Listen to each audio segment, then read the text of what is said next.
त्यानंतरचं गाणं घेऊन आपल्या समोर येतेय दीपिका जोग.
आवाजाला काय झालं तुझ्या?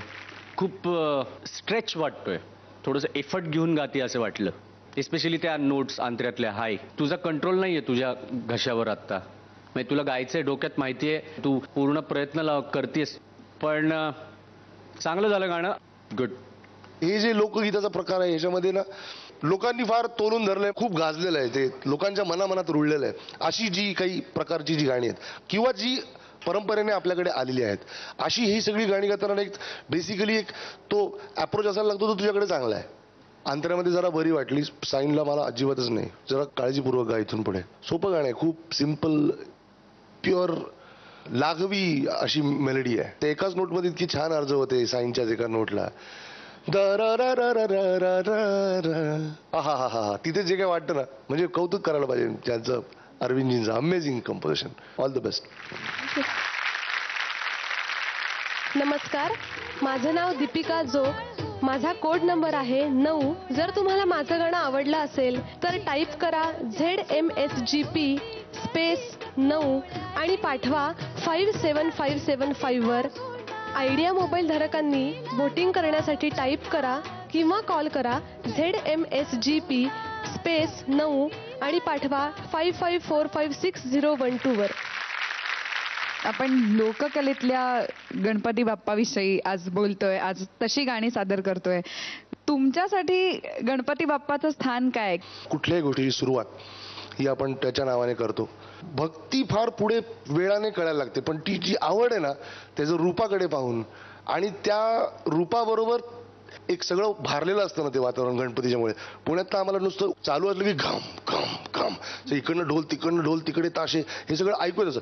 त्याच्यामुळे ते एक जे व्हायब्रंट असं सगळं झालेलं असतं ना, त्याच्यात आम्ही फार लहानपणापासून पुण्यात जन्म असल्यामुळे एक इंटरेस्ट होता. मधल्या 90च्या किंवा 80च्या एंडमध्ये एक प्रघात आला, काहीतरी वेगळंच सुरू झालं आणि गणेशोत्सवांमध्ये ही काहीतरी विचित्रच काहीतरी गाणी आली.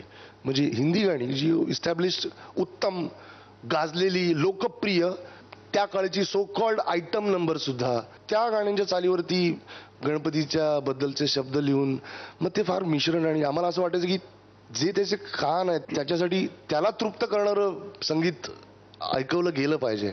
त्यामुळे आम्हाला ते दरवेळेला आवडायचं की लाईक ढोल ताशाचा एवढा थिकनेस, एवढा ग्रँड साऊंड हे त्याच्यासाठी बनलेला असावा. मग आम्हाला विश्वविनायक करताना एक गोष्ट लक्षात आली की आता आपण जर एक स्तोत्र आणि आरत्या किंवा श्लोकांचं काहीतरी आपण करायचं जर असेल तर मग तीच एक वाट आहे आपल्याकडे की आपण परत काहीतरी अजून नवीन करू शकतो. आणि आजही सांगतो की आत्ता 10 वर्ष झाली, एकही चूक नाही शब्द उच्चारात सुद्धा. आणि याच्याकरता आम्हाला कित्येक गुणीजनांचे फोन आले आणि तो आमचा श्री गणेशा होता जो ऑटोमॅटिकली त्यांच्याबरोबर आमचं नातं कायम राहणार. आणि ते भक्त म्हणून नाही पण बालक आहोत त्याची, ते तान्या बाळाची कल्पना सार्थ आहे त्यातली. अतुल, गणेशोत्सव सुरू झाले आणि गणेशोत्सवामध्ये ज्या पद्धतीने आम्हाला जिथे जिथे संधी मिळाली काहीतरी सादर करण्याची, त्या सगळ्या झालेल्या कौतुकामुळे आणि त्या सगळ्या इन्स्पिरेशनमुळे आज या गणेशोत्सवाचा एक काहीतरी एवढा मोठा वाटा आहे की आम्ही आज इथे बसलोय. मला आठवतं अजून आमचं मंडळ आहे तर त्यांनी स्वतःचं ढोल ताशे आणि असं सगळं घेतलं होतं विकत. आणि त्या मोठ्या झांजा बघितल्या तुम्ही, 3-4 वर्षाचा असल्यामुळे तेव्हा शक्य नव्हतं ना आम्हाला त्या झांजा पेलतील, म्हणून आमच्या पप्पांनी आमच्यासाठी छोट्या नाजूक अशा लोखंडाच्या झांजा करून आणल्या. रात्री 12:30-1-1:30 वाजता ते चालायचं तिकडं रस्त्यावर त्याची रिहर्सल. आणि ती झांज पडली, ती माझ्या अंगठ्यावर पडली आणि त्या अंगठ्यावर पडलेल्या त्या झांजेचे अजूनही खूण आहे, ते रक्त आलं. ते होऊन सुद्धा आजही जेव्हा आम्ही वाजवतो ना, पुण्यातल्या प्रत्येक मुलाला माहिती आहे जो ढोल वाजवतो तो वाजवताना इतका बेफान होऊन जातो ना की हाताची साल्ट निघतात. ताशेवाले बघा तुम्ही, त्यांना ते हाताला बँडेड वगैरे लावूनच ते करतात, कारण तेही फाटतात, पुढे जाऊन परत चेंज करायला लागतात. रुमाल बांधल्याशिवाय ते ढोलाचं टिपूर हातात घेऊन तो येतच नाही. पण बांधायचं लक्षात कधी येतं, जेव्हा हे सोलवटलं गेलेलं असतं तेव्हा. कारण हे रूपच असं आहे, हा देवच असा आहे ना. मला अजूनही एक सीन खूप बिंबल्या गेलेला आहे. आम्ही गुलाल वगैरे सगळं ते पट्टी बिट्टी बांधून आम्ही खूप नाचायचो, खूप एन्जॉय करायचो. आमचा सिटी पोस्ट वरून मिरवणूक निघते पुण्याची. आम्ही कधीच आत्तापर्यंत पुढे बघून नाचलो नाही, म्हणजे जिकडे चाललोय तिकडे नेहमी गणपतीकडे मागे वळून नाचलोय. आणि ते जे दिसतं ना रूप येताना असं हळूहळू हळूहळू पुढे पुढे पुढे, विश्वविनायकची संकल्पना त्यातून तयार झाली की ही जी मूर्ती आपण बघतोय त्याच्याकडे आपण असं डोळे मिटले आणि डोळे उघडले, ती मूर्ती आहे ती खाली बघते अशी अतिशय शांत स्थिर. काय होईल समजा त्या मूर्तीने पटकन तुमच्याकडे असं डोळ्यात उघडून बघितलं? काय होईल समजा ती मूर्ती सजीव झाली आणि एक पाय पुढे टाकला? काय होईल? ते चालायला लागला तो गणपती. काय वादळ उठेल, काय सगळीकडे सगळ्या पृथ्वीवर काय अवस्था होईल? त्याने पहिला पाऊल टाकल्याचा ती धूळ किती उडेल? असं इमॅजिन करता करता करता ते विश्वविनायक आमच्या डोळ्यापुढे आलं आणि त्या पद्धतीने मग ते त्याचं अरेंजमेंट, त्याचं ऑर्केस्ट्रेशन झालं. आमच्या अल्बमची सुरुवातच ट्रम्पेटचा वापर करून केली, ॲज इफ की गणपतीची ती सोंड आहे ना. समजा हळूहळू गणपती उठायला लागला, असा मान वळवतोय, इकडे बघतोय आणि मग एकदम डोळे उघडले, तर ते काय ॲटमॉस्फिअर होईल असं इमॅजिन करत करत आमच्या डोक्यातला आमची एक कथा आम्ही तयार केली आणि त्याच्यातनं झालेला तो अल्बम आहे विश्वविनायक. आम्ही जे काय करतो ते त्याला अर्पण करतो, म्हणून तोंडात सारखं बाप्पा बाप्पा असतं. ऑटोग्राफ सुद्धा करतो मी, त्याच्यावर मोरया लिहितो. आमच्या मनात बसलेला आणि आमच्या घरात राहत असलेला आमचा फॅमिली मेंबर आहे. Sa re ga ma pa,